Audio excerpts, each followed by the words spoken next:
Mother, is Maxwell House the best coffee in the whole world? Well, your father says so, and your father knows best.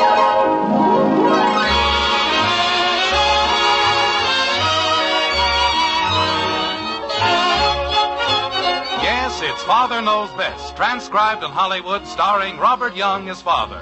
A half-hour visit with your neighbors, the Andersons, brought to you by Maxwell House, the coffee that's bought and enjoyed by more people than any other brand of coffee at any price.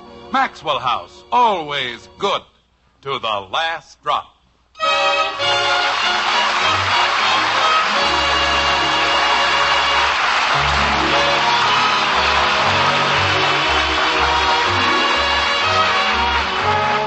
Came the spring with all its splendor, all its birds and all its blossoms, all its flowers and leaves and grasses, and its sulfur and molasses. Of course, that's taking slight liberties with Mr. Longfellow and Hiawatha, but I'm sure you get the general idea. It's that lazy, easygoing time of year when it feels good just to sit around and, well, sit. Anyway, that's the way it is in Springfield, in a certain white frame house occupied by the Andersons. Like this. Betty. Betty. Did you say something, Mother? What on earth are you doing?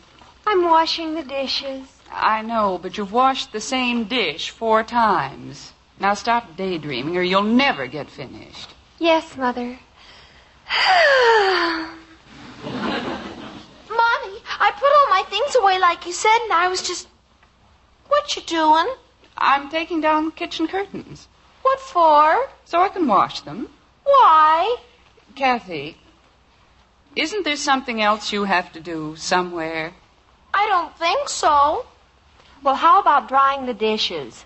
Maybe there is something I have to do.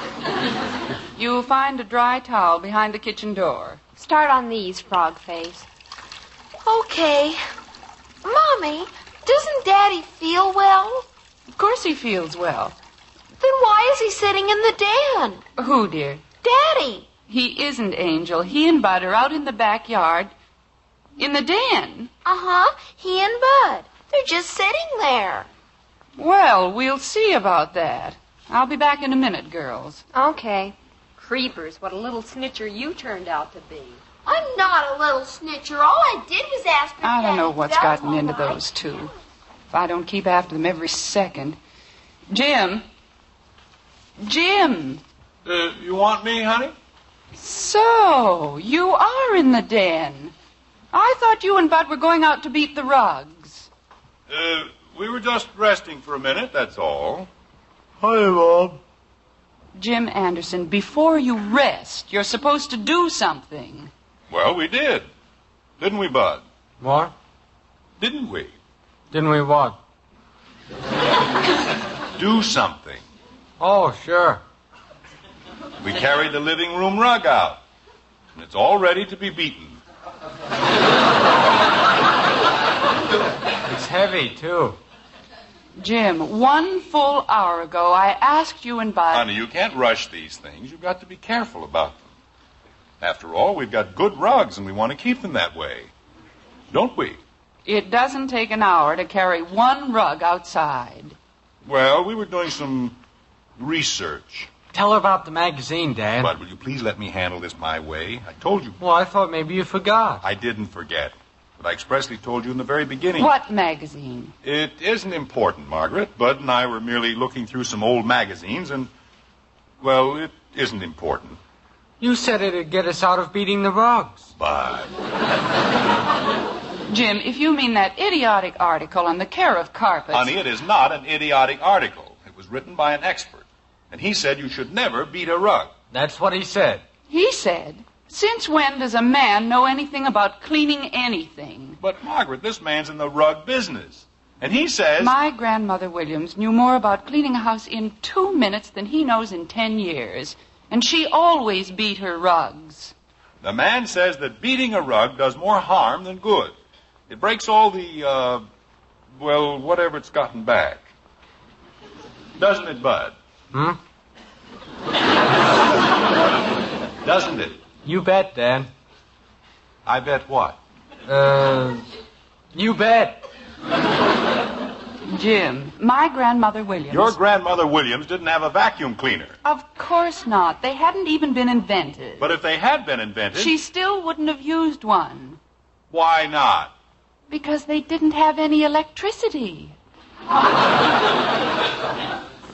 Bud. Yes, Dad? Give me a hand with the rug. But you said... Never mind what I said. It'll be easier to beat the rugs. Mother! I'm in the den, Betty. Come on, Bud. Roll it up and we'll carry it out. Holy cow. Mother, I just thought of the most horrible thing. What if it's too cold for my yellow formal? Dear, it's no problem at all. You can always wear the blue one. Again? But, Mother... Lift your feet, will you, Betty? You're standing on the rug.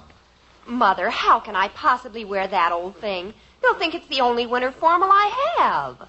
Well, it is, isn't it? That's what makes it so awful. Bud, hurry up with that rug before something else happens.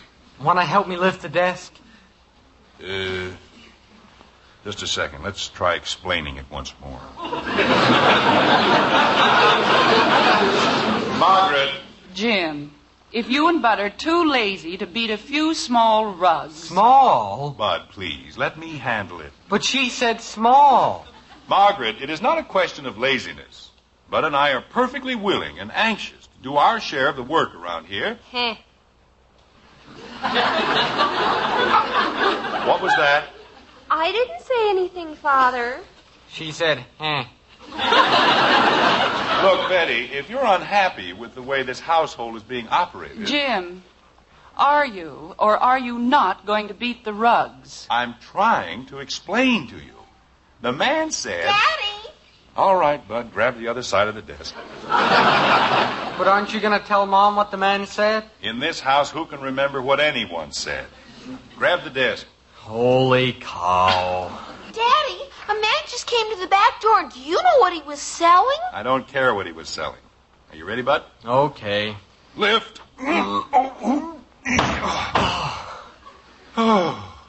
that's heavy. Daddy, a man just came to the back door. And do you Kathy, know I've what... already told you I don't care what he was selling. Get off the rug, will you, Squirt? I have to roll it up. Jim, it won't hurt for her to tell you. Margaret, if you want us to beat the rugs... All right, Kathy. What was he selling? Swimming pools. Fine, we'll take 5 or 6 dozen. What? Oh, Daddy, we need a swimming pool. Can't we please get one? Honey, feel her head and see if she's all right. Kathy, are you sure? Lots of people have swimming pools, and I don't see why we can't have one. Mother, if I have to wear the blue formal again, can't I please take the shoulders off? Betty, the phone is ringing. I know, but all the other girls are wearing them without shoulders, and that's the least you can let me do. Betty, your mother asked you to answer the phone, and anything else can wait until... Pardon me, Dad. You're on the rug. Leave the rug alone for a minute. But you said to roll it up. I said to... Betty, the phone. It only has 2 little straps anyway, and if I cut them off, it'll look altogether different. I don't know. And it's red. What is? The swimming pool.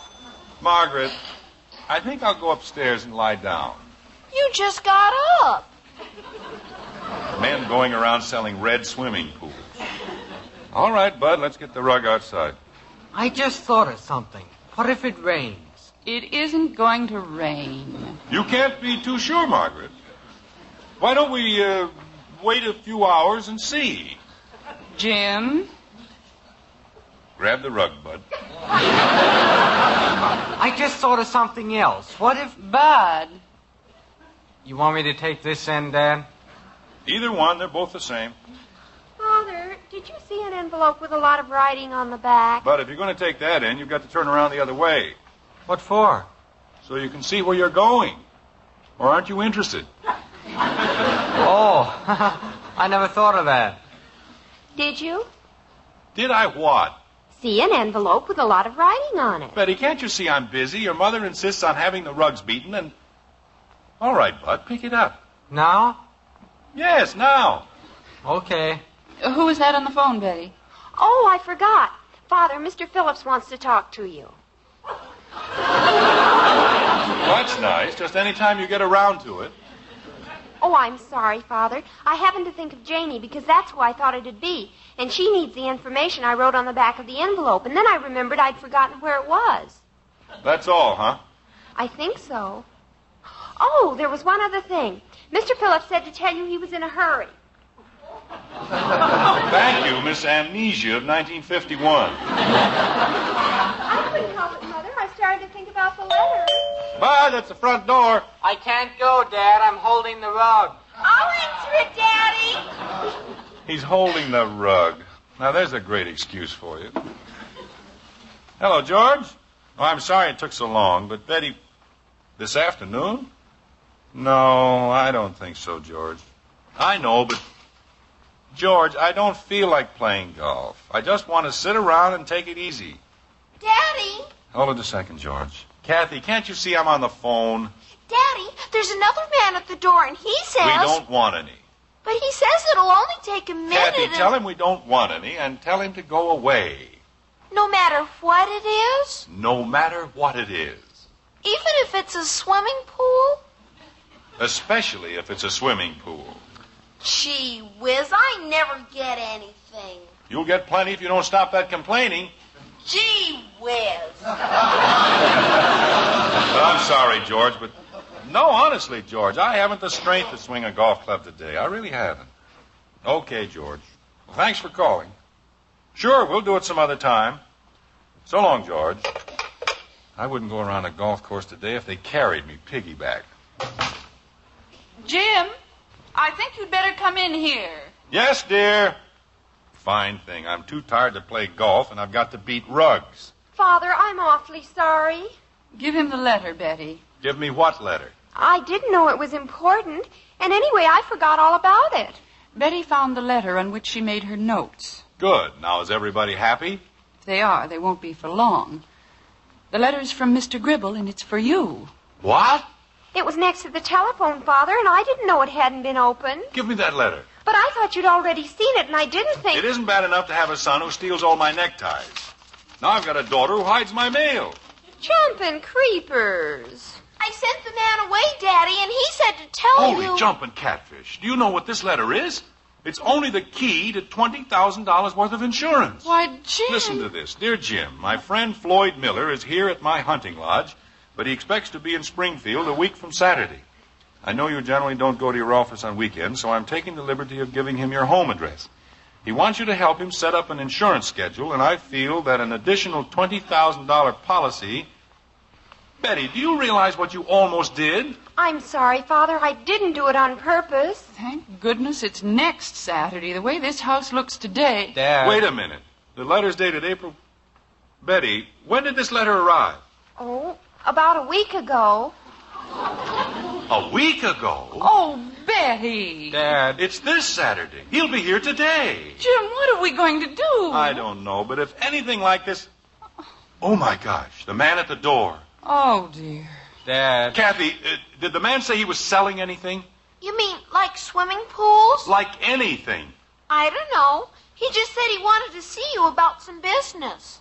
Jim, where are you going? Don't you understand? That was Mr. Miller. I've got to stop him. Dad. What is it? Now can I put down the rug? Oh, no.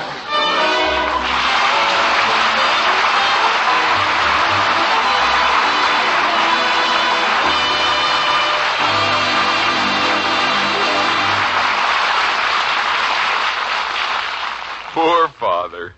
What wouldn't he give to have things work out right just this once? Ah, well, ladies, there are lots of things, after all, about which the head of the house is right every time. For example, the best judge of truly fine coffee is your husband, the world's greatest coffee expert. Now, people often call us experts, too, because more families buy our Maxwell House coffee than any other brand. But when you brew coffee for your husband, he's the only expert you want to please. And tomorrow, if you'll serve him a cup of wonderfully good Maxwell House, we promise you he'll practically purr with pleasure and say, "Boy, that's grand coffee." We're so certain he'll say that, we'll return your money if he doesn't. Yes, that world-famous good to the last drop flavor is sure to please him. And it's a flavor you enjoy only with Maxwell House. You see, Maxwell House has the one and only recipe for it. That recipe demands certain extra flavor coffees, blended and roasted to perfection. No coffee tastes like Maxwell House because no coffee is made like Maxwell House. Tomorrow, then, pour a cup of fragrant Maxwell House for your husband. If he doesn't say, best coffee ever, just send us the can and unused portion, and we'll gladly refund every penny you paid. Our address is right on every familiar blue tin. Yes, let your coffee expert decide. Serve that man of yours coffee with the most in flavor. Maxwell House coffee. Always good to the last drop.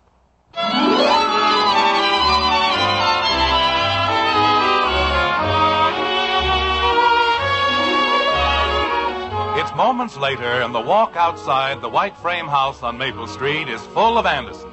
Big Andersons, little Andersons, medium-sized Andersons. They're all involved in a gay little game called Button, Button, Who's Got Mr. Miller?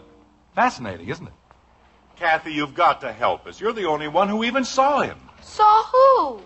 Mr. Miller. Oh, Angel, think hard. Did he have a car? I don't know. Was there a car parked in front of the house? I don't know. Well, don't you know anything? I don't know. What a little dope. I didn't lose the letter. That's telling us, Squirt. You keep out of it. Well, stop picking on her. Kathy, try to think. When he left the house, did Mr. Miller walk over to a car? Jim, wouldn't it be easier to call Mr. Gribble? Honey, you can't call Mr. Gribble. You remember that rat trap he calls a hunting lodge? No lights, no phone, no water. No, What? he didn't. Who didn't what? Mr. Miller. He didn't walk over to a car. I just remembered. Well, now we're getting somewhere. He ran down to the corner. He ran? Jimmy Woody's dog chased him. Oh, fine. How to make friends and influence customers. Dad, maybe if I get on my bicycle. Just a minute, Bud. We don't even know what he looks like. Gosh, that's right. Was he a tall man, Kathy? Well, pretty tall. That's a big help. What's pretty tall? 5 feet, 6 feet, 7 feet? 5 feet. Kathy, 7 feet? let's just forget about that. Was he wearing a coat? Oh, sure. And pants, too. I mean, was he wearing a top coat? I don't think so. All right. So far, we know he's a man between 5 and 7 feet tall wearing a coat and pants. Do you remember what color his suit was? Oh, sure. It was, sort of a bluish brown. Now, there's a great description if I ever heard one. Well, it was kind of blue and brown. How about his eyes? Oh, he had those all right. I mean the color, dopey. Betty, if she can't remember the color of a man's suit, how do you suppose... I remember his eyes, Daddy. They were brown. Not bluish brown? Oh, no. I remember because he looked just like somebody we know. He did? Who? What? Who did he look like? You've got to remember. Try hard, Angel, please. Oh, I remember. He looked just like the Hathaway's Cocker Spaniel. Well, I guess that takes care of that. Jim, he couldn't have gone very far. That's right, Dad. He only left here a couple of minutes ago. I know, but which way did he go? He went that-a-way. Betty, I'm sorry, Father. It slipped out. I couldn't help it. you can't help anything these days, can you? Well, it won't do any good to stand out here and argue. All right, let's go inside and argue. I have a better idea. Kathy, Yes, Mommy? suppose you run down to the bus stop and see if Mr. Miller's there. Okay. Margaret. Go ahead, Kathy. If he's there, do you want me to bring him back? Yes. Alive, if possible. Bud, you can ride up and down all the cross streets and see if you can find anyone who, well... Looks like the Hathaway's Cocker Spaniel. Jim, we're doing this for you. And I'm very grateful. Go ahead, Bud. Say, I've got a great idea. I'll get the fellas to help me. Fine. If you see anybody wearing a coat and a pair of pants, ask him if his name is Floyd Miller. Okay, Dad. We'll make the Northwest Mounties look safe. Well? What? Where do I go? You don't have to answer that. I didn't intend to. All right, Betty. You and I are going inside and straighten up the house. Creepers, we just got it pulled apart. Margaret, you don't think there's any possibility of their finding the man? Why, hey. Now what? There's a taxi. Maybe he saw Miller. Hey, taxi! Taxi! Come along, Betty. What a family. Nothing ever goes right. Taxi! Yes, sir. You want a cab, mister? Not exactly. You see, we're looking for, you didn't happen to see a man in a bluish-brown suit, did you? A what?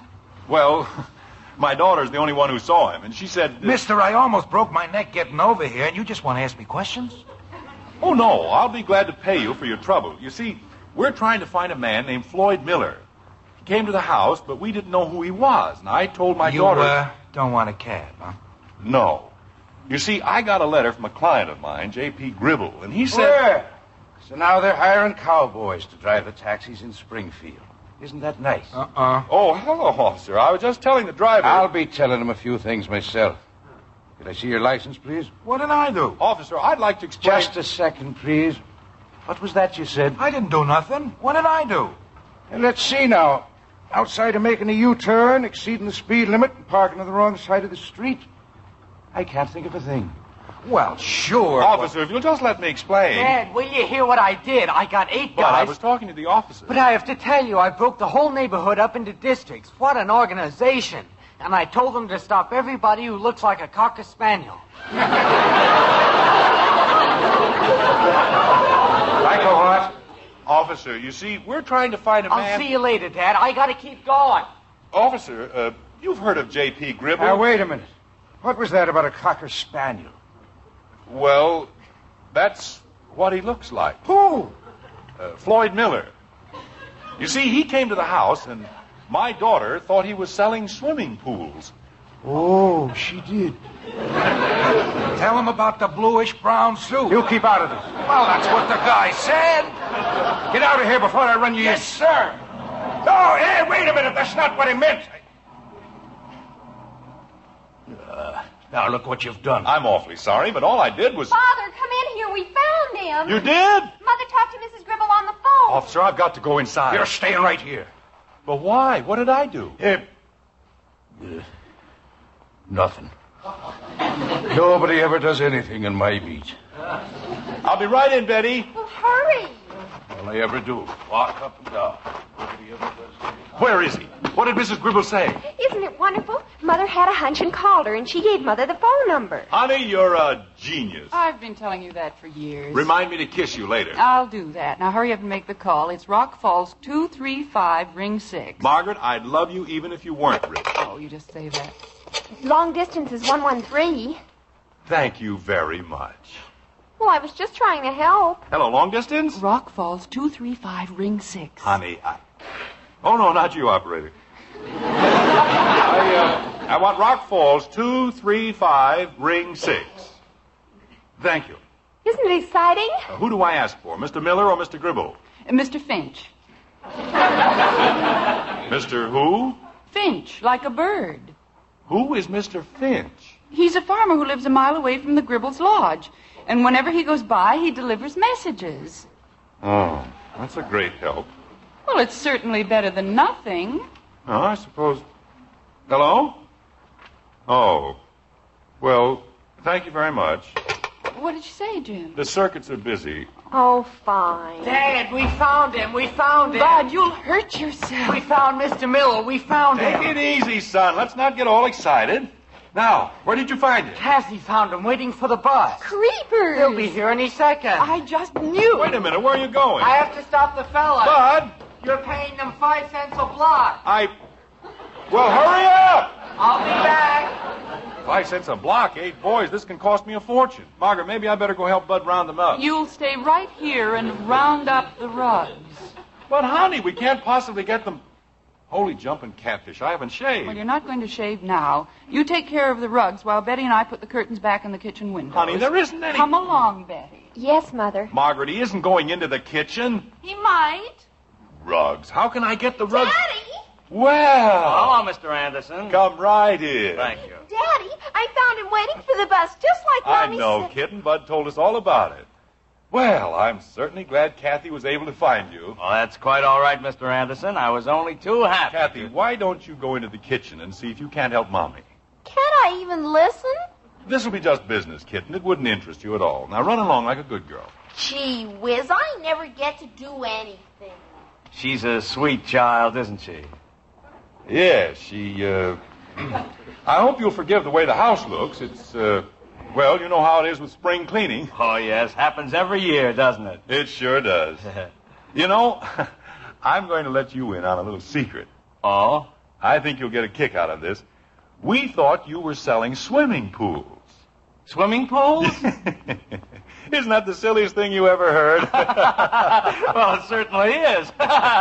Swimming pools. Well, I suppose we might as well get down to business. All right, Mr. Anderson. I represent the little giant potato peeler, and I'm going to give you a demonstration of the finest KitchenAid this world has ever known. Now, this is a one-piece solid steel, rust-proof, tarnish-proof, foolproof kitchen gadget. And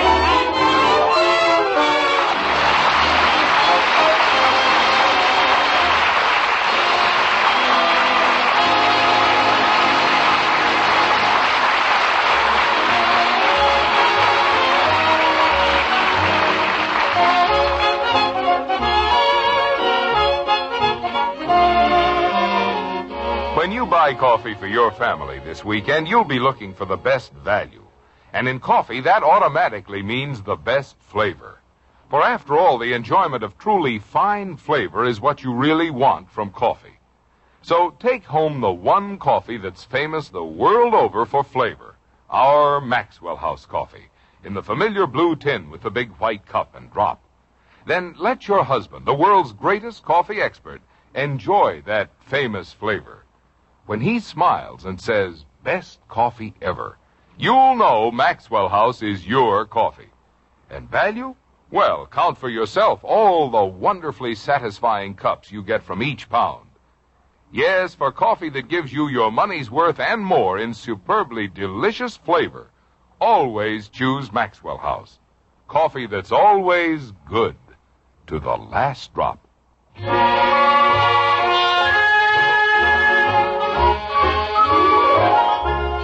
It's later now in the hectic day, and the Anderson household is a buzz of springtime activity. Bud is busy beating rugs. Kathy is busy waxing tables. Margaret and Betty are busy with the curtains and drapes. And Jim, well, he's busy with the phone. Like this. Operator, we canceled the call to Rock Falls. I know, but... Oh, they're calling us. I beg your pardon. Yes, I'm ready. Thank you. Hello? Hello, JP. How are you? Well, that's fine. Oh, sure, I got your letter. No, there wasn't any, He what? Oh. Well, sure, I understand.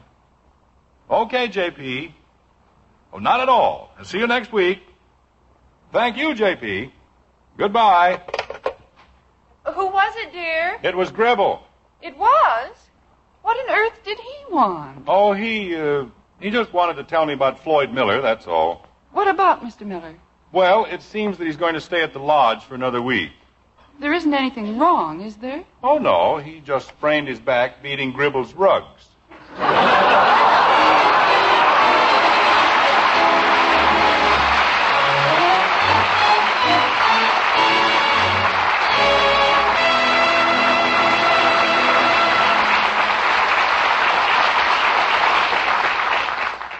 Folks, Gainsey, the famous talking dog, always says, "Gaines Meal. What about Gaines Meal, Gainsey?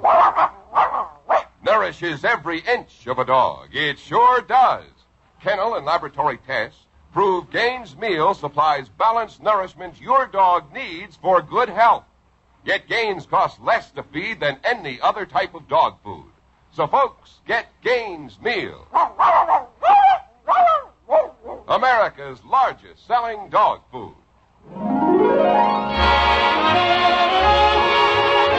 Join us again next week when we'll be back with Father Knows Best, starring Robert Young as Jim Henderson, with Roy Bargy and the Maxwell House Orchestra. In our cast were Ted Donaldson as Bud, June Whitley, Rhoda Williams, Norma Jean Nillson, Jack Moyles, Jerry Hausner, and yours truly, Bill Foreman. So until next Thursday, good night and good luck from the makers of Maxwell House, America's favorite brand of coffee. Always good to the last drop. Father Knows Best was transcribed in Hollywood and written by Ed James. Now stay tuned in for Dragnet, which follows immediately over most of these stations. Dragnet is the story of your police force in action. Hear it on NBC.